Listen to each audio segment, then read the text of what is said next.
ابو سفیان شام سے ایک قافلہ جس میں 50,000 سونے کے سکے اور ہر قسم کا مال موجود تھا لے کر مکہ جا رہا تھا، لیکن درمیان میں ایک بہت بڑا مسئلہ تھا۔ مکہ پہنچنے کے لیے اس کو مدینہ کے پاس سے گزرنا لازمی تھا، اور مدینہ میں مسلمان اس قافلے کو لوٹنے کے لیے تیار بیٹھے ہوئے تھے۔ تو ابو سفیان نے سوچا کہ کیوں نہ ایک منٹ، مسلمان قافلہ لوٹ رہے تھے، مسلمان کیسے قافلہ لوٹ سکتے ہیں، اور وہ بھی رمضان کے مہینے میں؟ اصل میں بدر کی جنگ سے 1 سال پہلے جب مسلمان مکہ سے ہجرت کر کے مدینہ گئے تھے تو وہ اپنے ساتھ کچھ بھی لے کر نہیں گئے تھے سوائے ان کپڑوں کے جو انہوں نے پہنے ہوئے تھے۔ مکہ والوں نے ان کو غصہ دلانے کے لیے ان کی ساری چیزیں، زمینیں، گھر سب بیچ دیے تھے، اور یہ وہ قافلہ تھا جس میں بہت سارا سامان وہ تھا جو مکہ کے مسلمانوں سے لوٹا گیا تھا۔ تو مسلمان لوٹ نہیں رہے تھے بلکہ اپنے سے لوٹے ہوئے سامان کا بدلہ لے رہے تھے۔ تو ابو سفیان اس قافلے کا ہیڈ اس ٹینشن میں تھا کہ اگر وہ اس راستے سے گیا تو مسلمان تو اس کو چھوڑیں گے نہیں، تو اس نے اپنا راستہ بدلا اور مکہ ایک خط بھجوایا کہ مکہ والے فل سپیڈ اس قافلے کی مدد کے لیے پہنچے۔ تو وہ بندہ جیسے ہی مکہ پہنچا اس نے کعبہ کے پاس جا کر اپنے اونٹ کے کان اور ناک کاٹ دیے اور اپنے کپڑے پھاڑ کر زور زور سے مدد کے لیے چیخنے لگا۔ یہ اس زمانے میں ان کا ایمرجنسی دکھانے کا ایک رواج تھا۔ اٹھا لو ہتھیار، جاؤ اپنے مال کی حفاظت کرو، محمد کارواں پر حملے کے لیے مدینے سے نکل آیا ہے۔ کتنے آدمی ہیں؟ 3۔ مسلمان فوج آلریڈی قافلے کو روکنے کے لیے نکل چکی تھی۔ ابو جہل نے اس قاصد سے پوچھا، اس قاصد نے کہا آلموسٹ کوئی 313 لوگ ہوں گے۔ ابو جہل نے کہا ہم 1000 لوگ لے کے جائیں گے۔ پھر اس نے پوچھا کتنے گھوڑے ہیں، تو اس بندے نے کہا آلموسٹ کوئی 2 گھوڑے ہوں گے۔ ابو جہل نے کہا ہم 100 گھوڑے لے کے جائیں گے۔ پھر اس نے پوچھا مسلمانوں کی فوج میں اونٹ کتنے ہیں، اس نے کہا کوئی 70 کیملز ہوں گے۔ We'll bring 170. ابو سفیان کا قافلہ مین روڈ کو چھوڑ کر کسی اور راستے سے نکلا اور مسلمانوں کی فوج سے بچ کر بھاگ گیا۔ تو اب لڑائی کرنے کی کوئی ضرورت نہیں تھی کیونکہ قافلہ تو بچ گیا۔ The caravan is safe. So there is no need to fight. Not fight. لیکن ابو جہل نے کہا کہ اب اگر قافلہ بچ بھی جائے ہم ان مسلمانوں کو نہیں چھوڑیں گے، کیونکہ ان کے ایک ایک بندے کو مارنے کے لیے ہمارے پاس 3 لوگ موجود ہیں۔ We finish them tomorrow. We fight. محمد صلی اللہ علیہ وسلم نے اپنی فوج کو بدر کے پہلے کنویں کے پاس جا کر پڑاؤ ڈالنے کا حکم دیا۔ دوسرے دن ابو جہل کی فوج جب سامنے آئی تو وہ مسلمانوں سے 3 گنا بڑی تھی۔ عتبہ a very rich Meccan businessman اپنے بھائی اور بیٹے کے ساتھ سامنے آیا اور مسلمانوں کو چیلنج کیا کہ کوئی ہے جو ہم سے آ کر لڑائی کر سکے۔ مدینہ کے 3 انصار ان سے لڑنے کے لیے سامنے آئے تو عتبہ نے کہا یہ کون ہے؟ ہمیں اپنے بھائیوں کے سر کاٹنے ہیں جنہوں نے اپنے باپ داداؤں کے ریلیجن سے بغاوت کی ہے۔ حضرت حمزہ، حضرت عبیدہ اور 24 ایئر اولڈ علی رضی اللہ تعالیٰ عنہ سامنے آئے اور لڑائی شروع ہوئی۔ حضرت عبیدہ زخمی ہوئے لیکن عتبہ، اس کا بھائی اور اس کا بیٹا تینوں مارے گئے۔ عتبہ کا بیٹا حذیفہ جو کہ مسلمانوں کی فوج میں تھا، اس کے سامنے ہی اس کے باپ، بھائی اور چاچا کو مار دیا گیا، لیکن وہ مسلمانوں کی فوج میں ہی رہا۔ مسلمانوں کو پتا تھا کہ دشمن کے مقابلے میں ان کی فوج بہت چھوٹی ہے، تو انہوں نے ڈیفینسو اسٹریٹجی اختیار کی کہ یار ہم تو اپنی جگہ سے نہیں لیں گے، تم لوگ آ کے حملہ کرو۔ اسی کے ساتھ ابو جہل نے فل فلیج حملے کا حکم دیا کیونکہ اس کا خیال تھا کہ 2 منٹ کا کام ہے، بس ختم کر کے نکلتے ہیں یہاں سے، لیکن ایسا نہیں ہوا۔ آہستہ آہستہ ہر ایک مسلمان کے بدلے 5 کافر مرنے لگے۔ کافروں کی فوج پیچھے ہٹی اور ٹینشن میں پڑ گئی کہ یار یہ ہم ان سے 3 گنا زیادہ ہیں اور ہم ان کو ان کی جگہ سے بھی نہیں لا پا رہے۔ مین وائل مسلمانوں نے اپنی صفوں کو بدلا اور فریش لوگوں کو سامنے لا کر کھڑا کر دیا۔ ابو جہل نے دوبارہ فل فلیج حملے کا حکم دیا، لیکن پھر وہی ہوا اور کافر فوج پیچھے ہٹنے لگی، لیکن اس بار مسلمانوں نے ان پر حملہ کر دیا اور کافروں کی فوج بدر کو چھوڑ کر ہر طرف بھاگنے لگی اور ابو جہل مارا گیا۔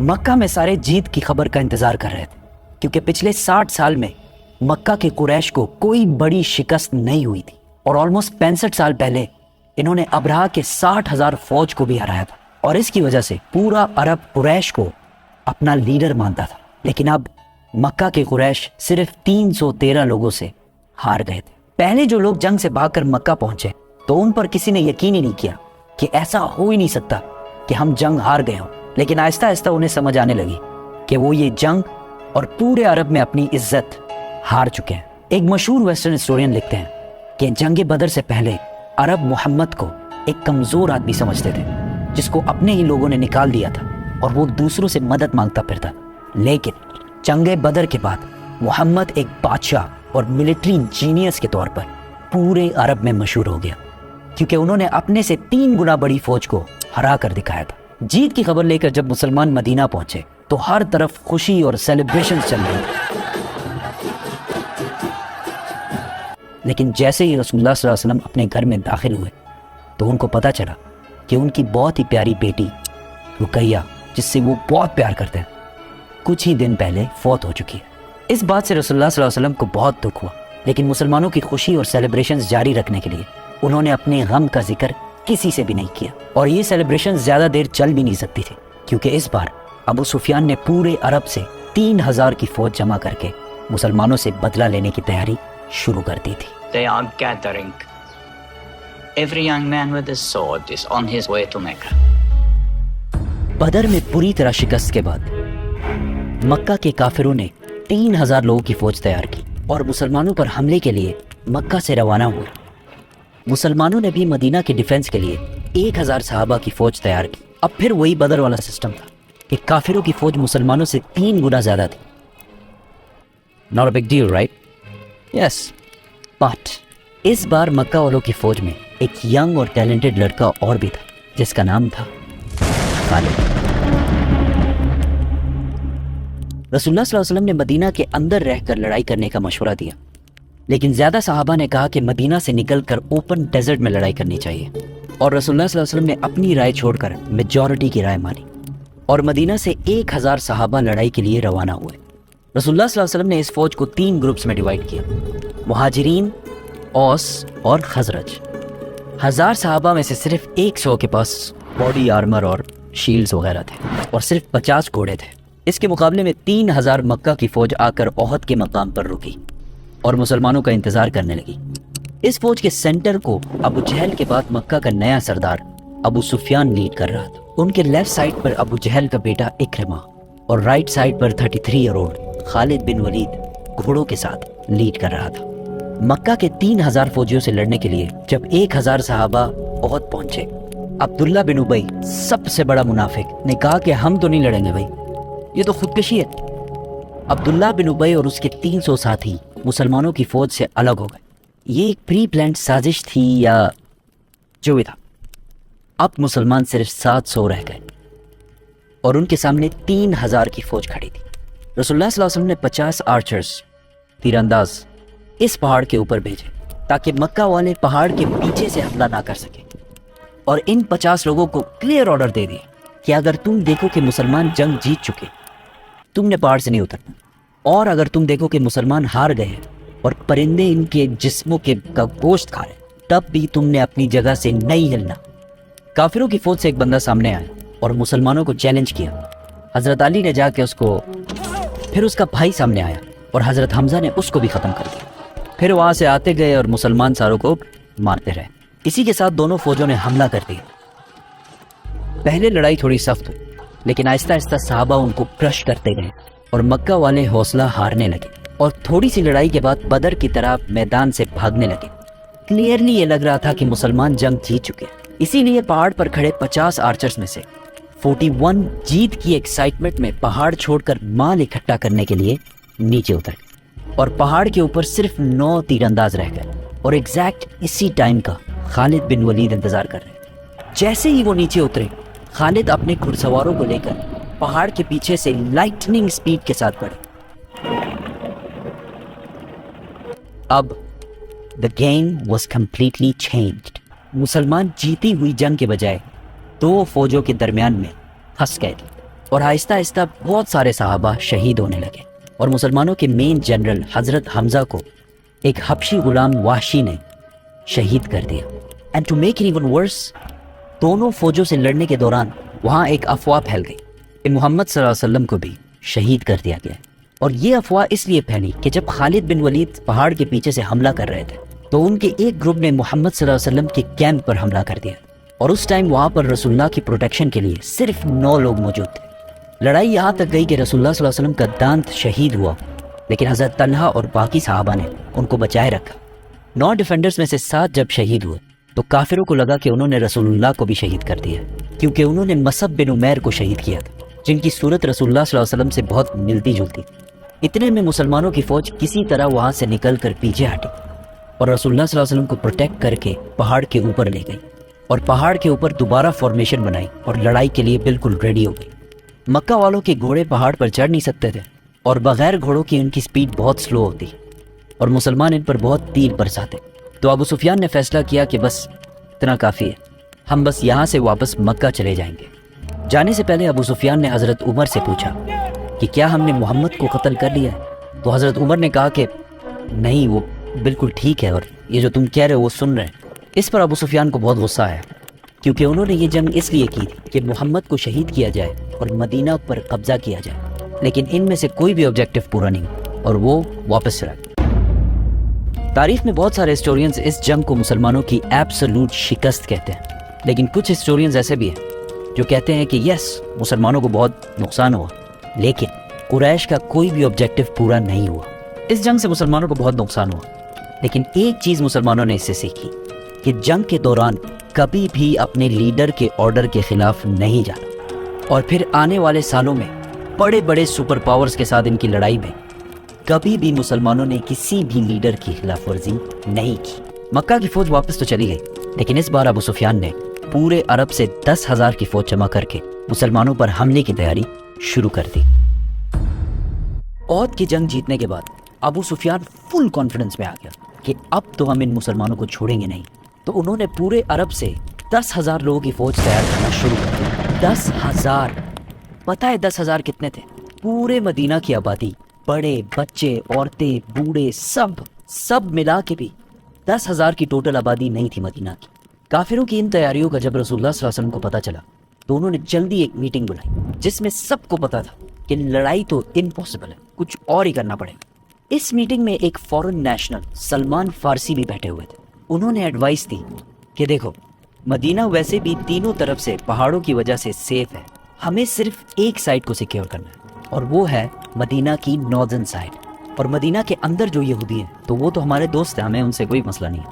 تو اگر ہم صرف اس ایک سائڈ پر ایک ٹرینچ یا خندق بنا لیں تو تب ہو سکتا ہے کہ لڑائی کا ہمارے پاس کوئی چانس ہو۔ یہ رائے ساروں کو بہت پسند آئی اور ڈائریکٹ ٹرینچ پہ کام شروع ہو گیا۔ ہر 10 صحابیوں کو 120 فٹ جگہ کھودنے کا ٹاسک دیا گیا۔ 1 منٹ، 120 فٹ کتنے ہوتے ہیں؟ لیٹس سے یہ کرولا گاڑی ہے، ٹھیک ہے، گڈ اولڈ ٹویوٹا کرولا۔ اس جیسی 8 اور کرولا گاڑیاں ہوں اور 5 ان کے نیچے ہوں، اتنا اور یہ سارا کام ان کو ایسی حالت میں کرنا تھا کہ بھوک کی وجہ سے پیٹ پر پتھر باندھے ہوئے تھے۔ ان ٹوٹل مسلمانوں نے بہت ہی کم عرصے میں مدینہ کی ناردرن سائڈ پہ 6 کلومیٹر کی ٹرینچ بنا دی۔ 6 کلومیٹر کتنا ہوتا ہے؟ لیٹس سے یہ کرکٹ اسٹیڈیم ہے، کرکٹ اسٹیڈیم بہت بڑا ہوتا ہے ایسے ہی، اور 36 کرکٹ اسٹیڈیمز اگر لائن میں رکھے جائیں تو اتنی لمبی ٹرینچ، اور اگر کرولا گاڑیوں میں دیکھا جائے تو اس ٹرینچ میں 6560 کرولا گاڑیاں فٹ ہو سکتی تھی۔ خندق کھودنے کے دوران ایک بہت بڑا پتھر بہت کوشش کے بعد بھی ٹوٹ ہی نہیں رہا، تو صحابہ نے رسول اللہ صلی اللہ علیہ وسلم کو کہا کہ یہ تو مسئلہ ہو گیا۔ رسول اللہ صلی اللہ علیہ وسلم نے ایک کلاڑی اٹھائی اور اس پتھر کو زور سے مارا اور کہا شام، سیریا میرا ہے، اور اس کے پیلسز کو میں ابھی اس وقت اپنے سامنے دیکھ رہا ہوں۔ اور پھر دوبارہ اس پتھر کو مارا اور کہا ایران بھی میرا ہے، میں اس وقت ایران کے پیلسز کو اپنے سامنے دیکھ رہا ہوں۔ اور پھر تیسری بار زور سے مارا اور وہ پتھر چھوٹے چھوٹے پیسز میں ٹوٹ گیا۔ اور رسول اللہ صلی اللہ علیہ وسلم نے فرمایا کہ یمن کے پیلسز کی چابیاں میرے ہاتھ میں دی گئی ہیں۔ وہاں کھڑے سارے صحابی حیران ہو گئے، کیونکہ انہوں نے اپنے سامنے ایک میریکل دیکھا تھا، لیکن ایران، شام، یمن، یہ تو سپر پاورز ہیں، یہ کیسے ہمیں ملیں گے؟ لیکن آج ہمیں پتہ ہے کہ ایران، شام اور یمن تو کیا، یہ پورا علاقہ ان کا ہے۔ وہاں کھڑے سارے منافقین ہنسنے لگے کہ یار یہ کھانے کو کچھ ہے نہیں، پیٹ پر پتھر باندھے ہوئے ہیں اور سامنے 10,000 کی فوج ان کو مارنے کے لیے آ رہی ہے۔ اور یہ لوگ ایران، شام اور یمن کو فتح کر رہے ہیں۔ مکہ والوں کی فوج پہنچی تو ٹینشن میں پڑ گئی کہ یار یہ کیا ہے، یہ تو ہم نے سوچا ہی نہیں تھا۔ اینڈ ٹو بی آنیسٹ، اگر وہ لوگ ڈائریکٹ حملہ کرتے، سرپرائز اٹیک، تو مسلمانوں کو ختم کر سکتے، کیونکہ ان کی فوج پورے مدینہ کے آبادی سے زیادہ تھی۔ دونوں فوجیں سامنے آئیں اور بس دور سے ایک دوسرے کو دیکھنے لگے۔ مسلمان بھی ریلیکس بیٹھے ہوئے تھے، ان کو کوئی ٹینشن ہی نہیں تھی۔ اگر کوئی ان کے فوج سے سامنے آتا تو مسلمان اس کو تیروں سے مار دیتے۔ کافی دن یہی سسٹم چلتا رہا اور آخر کافروں کے ایک گروپ کو غصہ آیا اور انہوں نے کسی طریقے سے اس ٹرینچ کو کراس کر کے اندر گھس گئے، اور اس گروپ میں ابو جہل کا وہی بیٹا اکرمہ بھی تھا، لیکن حضرت علی نے جا کے ان کے لیڈر کو مار دیا اور وہ سارے واپس بھاگ گئے۔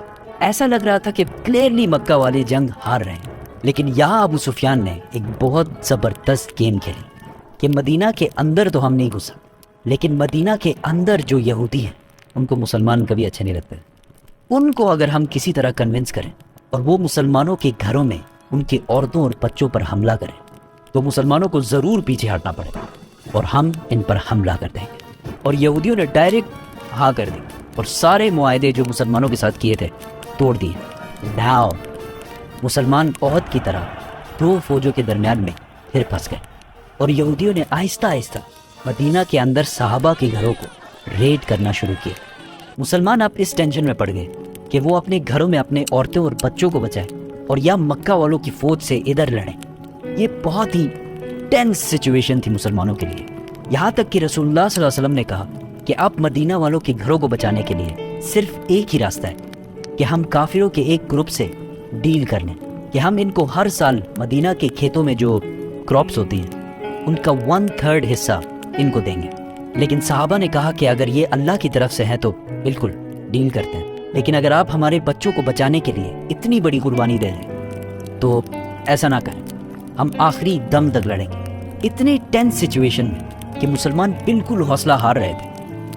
کہانی میں ایک بہت بڑا ٹوسٹ آتا ہے اور ایک بندے کی انٹری ہوتی ہے جو پورے گیم کو سنگل ہینڈڈلی چینج کرے۔ نیکسٹ ڈے کافروں کی فوج سے ایک بندہ سامنے آتا ہے اور کہتا ہے مجھے محمد سے ملنا ہے۔ آپ صلی اللہ علیہ وسلم کے پاس آ کر انہوں نے کہا کہ میں نے اسلام قبول کر لیا ہے، لیکن اس بات کا کسی کو نہیں پتا، بتائیں میں آپ کی کیا مدد کر سکتا ہوں۔ رسول اللہ صلی اللہ علیہ وسلم نے کہا جو بھی تم کر سکتے ہو کرو، ہم بہت مشکل میں اس ٹائم۔ Who, اس نے on کہا God's command, along no with his problem۔ son Ismail, وہ سیدھا گیا یہودیوں کے پاس اور انہیں کہا کہ مکہ والے بہت بڑے دھوکے باز لوگ ہیں، ان کا ساتھ کبھی نہیں دینا۔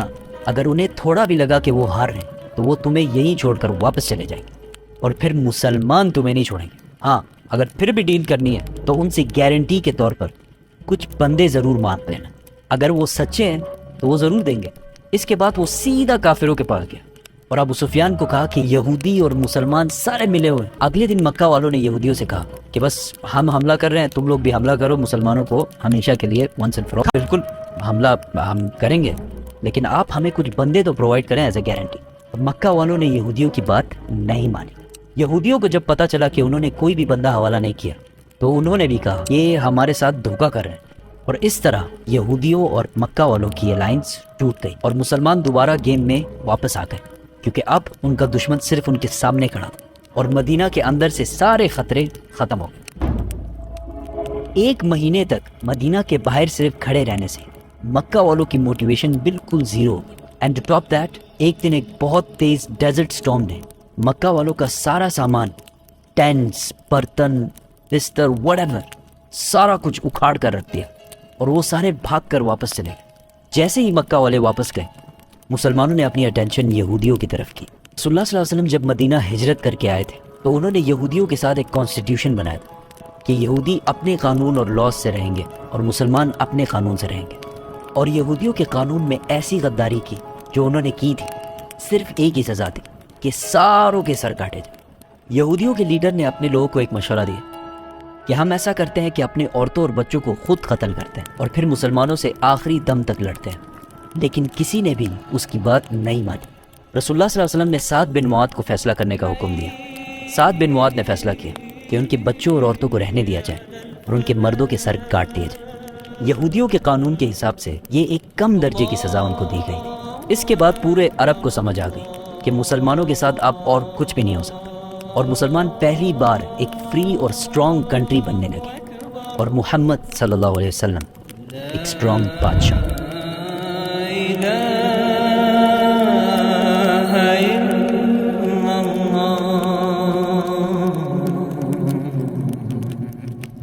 خندق کی جنگ جیتنے کے بعد ایک رات رسول اللہ صلی اللہ علیہ وسلم نے خواب دیکھا کہ وہ اپنے صحابہ کے ساتھ کعبہ کا طواف کر رہے ہیں. تو اس ڈریم کو پورا کرنے کے لیے آپ صلی اللہ علیہ وسلم 1500 صحابیوں کے ساتھ مکہ کی طرف روانہ ہوا ہے. لیکن مکہ والوں نے ان کا راستہ روک دیا. رسول اللہ صلی اللہ علیہ وسلم نے ان کے ایمبیسڈر کو کہا کہ ہم صرف اور صرف عمرہ کرنے کے لیے آئے ہیں. وہ بندہ واپس گیا اور مکہ والوں کو کہا کہ میں نے روم کے بادشاہ کیسر کو دیکھا ہے اور ایران کے بادشاہ کسرا کو بھی دیکھا ہے اور یمن کے بادشاہ نجاشی کو بھی دیکھا ہے, لیکن میں نے محمد جیسا بادشاہ کبھی بھی نہیں دیکھا. جب وہ وضو کرتے ہیں تو لوگ اس پانی کا قطرہ بھی زمین کو ٹچ کرنے نہیں دیتے.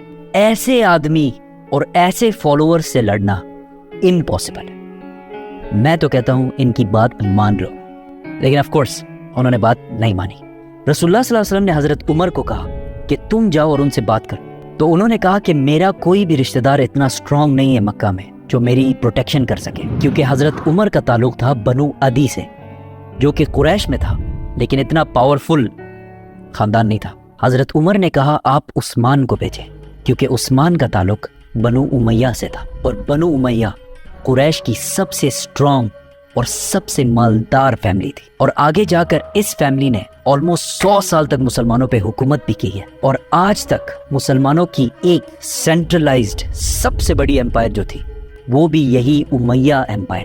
اور آج تک مسلمانوں کا سب سے طاقتور بادشاہ, وہ بادشاہ جس نے سب سے زیادہ لینڈ پر حکومت کی ہے, وہ بھی اسی خاندان سے تھا جس کا نام تھا ولید بن عبد الملک. حضرت عثمان نیگوشیٹ کرنے مکہ گئے, لیکن اس میں ان کے کافی دن گزر گئے, جس کی وجہ سے مسلمانوں میں یہ افواہ پھیل گئی کہ حضرت عثمان کو شہید کر دیا گیا ہے. اور اس زمانے میں ایمبیسڈر کو قتل کرنا جنگ کا اعلان کرنا جیسے تھا. اس افواہ کی وجہ سے سارے صحابہ جمع ہوئے اور ایک درخت کے نیچے جس کا نام رضوان تھا رسول اللہ صلی اللہ علیہ وسلم کے ہاتھ پر بیعت لی کہ ہم سب مر جائیں گے لیکن عثمان کے خون کا بدلہ ضرور لیں گے. But that was all a misunderstanding. اور عثمان بالکل ٹھیک ٹھاک واپس آ گئے, لیکن اس سے مکہ والوں کو ایک اسٹرانگ سگنل گیا کہ اب یہ لوگ پیچھے ہٹنے والے نہیں ہیں. اتنی ٹینس سچویشن اور کنفیوژن میں آخر کار مسلمانوں اور کافروں کے درمیان ایک ایگریمنٹ سائن ہوئی. نمبر 1 کہ مسلمان اس سال نہیں بلکہ اگلے سال عمرہ کرنے کے لیے آئیں گے. نمبر 2 10 سال کے لیے مکہ اور مدینہ کے درمیان کوئی لڑائی نہیں ہو. نمبر 3 اگر مدینہ سے کوئی آدمی مکہ جائے اسلام چھوڑ کر تو اسے کچھ نہیں کہا جائے گا, لیکن اگر مکہ سے کوئی آدمی مدینہ جائے اسلام قبول کر کے تو اسے واپس کرنا ہوگا. کسی بھی صحابی کو یہ ایگریمنٹ پسند نہیں آئی, کیونکہ اس میں تو کلیئرلی لگ رہا ہے کہ مکہ والے بدماشی کر رہے ہیں. لیکن رسول اللہ صلی اللہ علیہ وسلم نے ان سارے صحابیوں کی رائے سائڈ پہ کر کے اس ایگریمنٹ پر مہر لگا لی. جو بندہ مکہ کی طرف سے اس ایگریمنٹ کو سائن کر رہا تھا, جیسے یہ ایگریمنٹ سائن ہونے لگی اس کا خود کا بیٹا مکہ سے بھاگ کر اسلام قبول کر کے یہاں پہنچ گیا, لیکن رسول اللہ صلی اللہ علیہ وسلم نے اس کو واپس کر دیا. وہ صحابی ابو جندل روتا رہا, چیختا رہا کہ مجھے ان ظالموں کے پاس واپس مت بھیجو, لیکن a deal is a deal.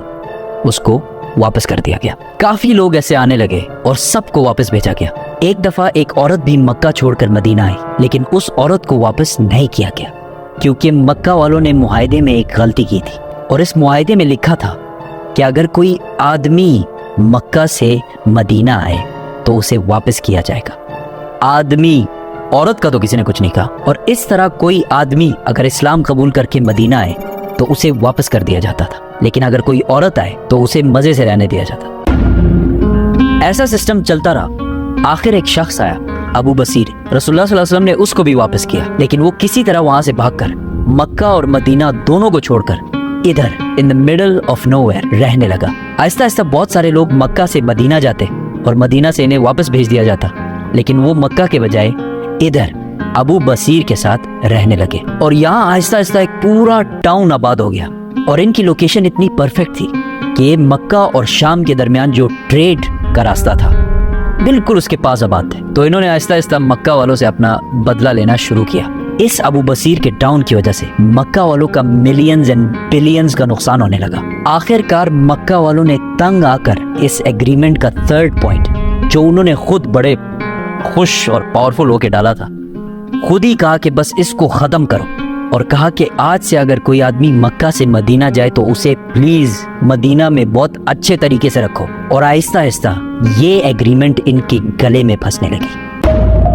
معاہدے کا دوسرا پوائنٹ یہ تھا کہ 10 سال تک کوئی بھی لڑائی نہیں ہوگی، تو رسول اللہ صلی اللہ علیہ وسلم نے اس کا فل فائدہ اٹھاتے ہوئے عرب سے باہر جو دنیا کے باقی ایمپائرز اور سپر پاورز تھے ان کو اسلام کی دعوت دینا شروع کی۔ تو ایک لیٹر گیا حبشہ، آج کے زمانے میں ایتھیوپیا، دوسرا لیٹر گیا رومن ایمپرر ہرکل ہراکلس، اور تیسرا لیٹر گیا ایران کے بادشاہ خسرو کے پاس۔ یہ آج کے زمانے میں تو ہمیں پتہ ہے کہ بڑی بات تھی، لیکن اس زمانے میں ان بادشاہوں کے لیے یہ ایسے تھا کہ آج پاکستان کے ایک چھوٹے سے گاؤں سے کوئی لیٹرز لکھے ڈونلڈ ٹرمپ اور شی جن پنگ کو۔ لیکن ڈفرنس آج اور اس زمانے میں صرف یہ ہے کہ اس زمانے کے کرسچنز اور یہودیوں کو یہ بات بہت اچھی طرح پتہ تھی کہ بہت جلد ایک پیغمبر، ایک میسنجر آنے والا ہے۔ حبشہ کا بادشاہ نجاشی جو کہ کرسچن تھا، اس نے تو اسلام قبول کر لیا، لیکن رومن ایمپرر کو یہ بات بہت عجیب لگی، تو اس نے اپنے ایمپائر میں موجود کچھ قریش کے لوگوں کو بلایا، اور اس ٹائم ابو سفیان بھی رومن ایمپائر میں ہی موجود تھے۔ تو ابو سفیان کچھ عربیوں کے ساتھ رومن ایمپرر کے محل میں پیش ہوئے اور ان کو محمد صلی اللہ علیہ وسلم کے کیریکٹر کے بارے میں بتایا۔ رومن ایمپرر بہت امپریس ہوئے محمد کے کیریکٹر کے بارے میں سن کر، اور انہوں نے کہا کہ مجھے پتا تھا کہ بہت جلد ایک پیغمبر آنے والا ہے، لیکن وہ تم عربیوں میں سے ہوگا یہ میں نے کبھی نہیں سوچا۔ ابو سفیان نے وہاں سے باہر نکل کر اپنے ساتھیوں کو بولا کہ اب تو محمد سے رومن ایمپائر کا بادشاہ بھی گھبرانے لگا۔ یہ تو تھے دونوں کرسچن کنگڈمز، لیکن ایران کے بادشاہ زوراسٹرین پارسی تھے جو آگ کی عبادت کرتے۔ خسرو نے کہا تم لوگ اس ڈیزرٹ سے آ کے مجھے سکھاؤ گے کہ زندگی کیسے گزارنی ہے، اور اس لیٹر کو پھاڑ کر پھینک دیا، اور اس نے 2 لوگوں کو رسول اللہ صلی اللہ علیہ وسلم کو مارنے کے لیے بھیجا۔ ویئرڈلی انف کچھ ہی دنوں بعد اس کے اپنے بیٹے نے اس کو پھاڑ جان سے مار دیا۔ جیسے ہی وہ 2 لوگ مدینہ پہنچے تو رسول اللہ صلی اللہ علیہ وسلم نے ان کو بلایا اور کہا کہ جس بادشاہ نے تمہیں مجھے مارنے کا آرڈر دیا ہے اس کے اپنے بیٹے نے اسی کو مار دیا ہے۔ وہ یہ سن کر حیران ہو گئے اور واپس چلے گئے۔ اس طرح اسلام کا نام آہستہ آہستہ پوری دنیا میں پھیلنے لگا، اور ویسے بھی مکہ کے ساتھ تو 10 سال تک کوئی لڑائی نہیں ہونی تھی، تو مسلمانوں نے اپنی ساری اٹینشن مکہ کو چھوڑ کر خیبر کی طرف کی۔ صلح حدیبیہ کے بعد آخر کار مسلمانوں نے اپنی اٹینشن یہودیوں کی طرف کی، کیونکہ یہودی ہر ٹائم مسلمانوں کے خلاف کوئی نہ کوئی سازش ضرور کر رہا ہوتا ہے۔ خندق کی لڑائی بھی انہی یہودیوں نے شروع کرائی تھی۔ حدیبیہ سے پہلے ان پر حملہ کرنا امپاسبل تھا، کیونکہ اگر مسلمان ان پر حملہ کرنے کا سوچتے تو مکہ والے مسلمانوں پر حملہ کر سکتے تھے۔ حدیبیہ کی ایگریمنٹ کے بعد مکہ والوں سے 10 سال تک کوئی لڑائی نہیں ہونی تھی، تو یہودیوں سے جان چھڑانے کا یہ بیسٹ ٹائم تھا، اور یہودیوں کا ہیڈ کوارٹر تھا خیبر۔ خیبر کا قلعہ پورے عرب میں سب سے طاقتور قلعوں میں سے ایک تھا۔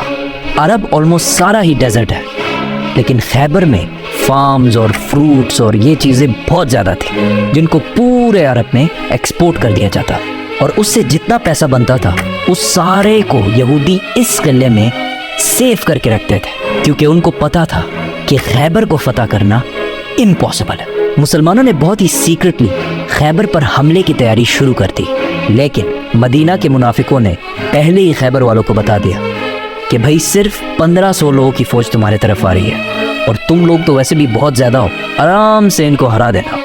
یہودیوں نے بھی اس خبر کو بہت لائٹلی لیا۔ یہودی ایک دن صبح اپنے کھیتوں پر کام کرنے نکلے تو اچانک سامنے مسلمانوں کی فوج کھڑی تھی، تو وہ چیخنے لگے کہ محمد آ گیا ہے، محمد آ گیا ہے، اور بھاگ کر واپس قلعے میں چلے گئے۔ خیبر مدینہ سے آلموسٹ 150 کلومیٹرز دور ہے، اور اگر آج بھی گاڑی میں جائے تو 2-2.5 گھنٹے لگ جاتے ہیں۔ اور خیبر کے اس قلعے کے 2 مین حصے تھے، ایک حصے میں 5 بڑے قلعے اور دوسرے حصے میں 3 قلعے تھے۔ تو مسلمانوں نے پہلا حملہ خیبر کے اس قلعے پہ کیا۔ پہلا قلعہ فتح کرنے کی بہت کوشش کے باوجود کوئی فائدہ نہیں ہوا، تو رسول اللہ صلی اللہ علیہ وسلم نے کہا کہ کل میں ایک ایسے آدمی کو جھنڈا دوں گا، اور جھنڈا دینا مطلب ایک ایسے آدمی کو لیڈر بناؤں گا جو اللہ اور اس کے رسول صلی اللہ علیہ وسلم سے محبت کرتا ہے، اور اللہ اور اس کے رسول اس سے محبت کرتے ہیں۔ سارے صحابی اس امید میں تھے کہ کاش یہ جھنڈا ہمیں مل جائے۔ ایون حضرت عمر رضی اللہ تعالیٰ عنہ نے کہا کہ میں نے کبھی بھی زندگی میں لیڈرشپ کی خواہش نہیں کی سوائے خیبر کے اس دن کی۔